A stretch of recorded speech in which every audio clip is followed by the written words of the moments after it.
Diagnosing celiac disease, there is a gluten-free conundrum.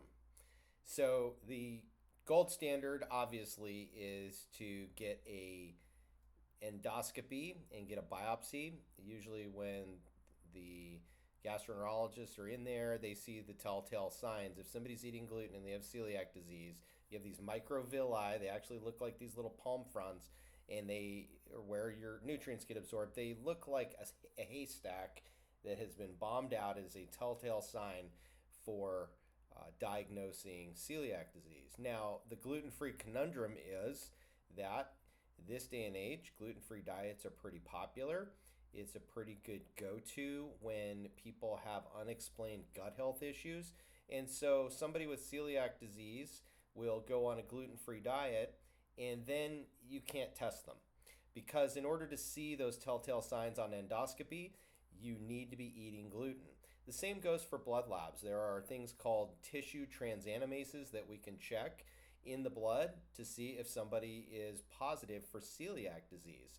Same thing though, if you're not eating gluten, it's not going to show up as a positive. And actually, as a medical doctor, it is unethical to even test those tests. So if you have a doctor who hasn't asked you about your gluten diet or gluten-free diet, that should be the first question they're asking when they're running tissue transaminases to try to diagnose celiac. The other celiac tests we need to be aware of are HLAs. There's HLA DQ8 and HLA DQ2. These are genetic markers that just tell us whether or not you are predisposed to having celiac disease. Now, if both of those show up on positive, as it did for one of my patients the other day, in the absence of tissue transaminase positive or other things on endoscopy and other tests that we can run, well, that only tells us that you are predisposed to getting celiac. It doesn't mean you are celiac. So those are some things that we have to consider. And so then how do you diagnose celiac disease when you have a gluten-free diet? And honestly, it's really difficult. One backdoor way, no pun intended, is a stool test.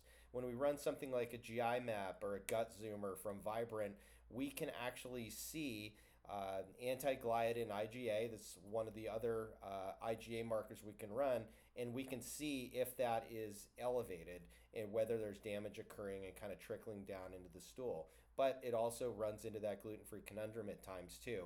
And it also can mean that you have something called non-celiac gluten sensitivity. So someone could be sensitive to gluten, but not necessarily celiac. But if you're eating a gluten-free diet, you're going to have to trial off gluten for some time and unfortunately be sick. That's the conundrum.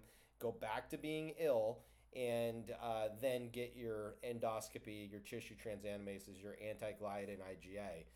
And that is the conundrum. You could either go back to being sick, being on gluten, or and test all these things and get an official diagnosis, or you could just continue to be gluten free and know that every time you add gluten back in the diet, you're a complete wreck, and fingers crossed that is celiac disease. So those are some things to consider when diagnosing celiac disease. If you want a holistic approach to this, I really encourage you to check out my website, drdanwool.com. I'm at Dr. Dan Wool on all the socials, and please comment below. I'd love to hear from you and answer your questions here on the YouTube channel. And in the meantime, it's fix your gut, solve your health.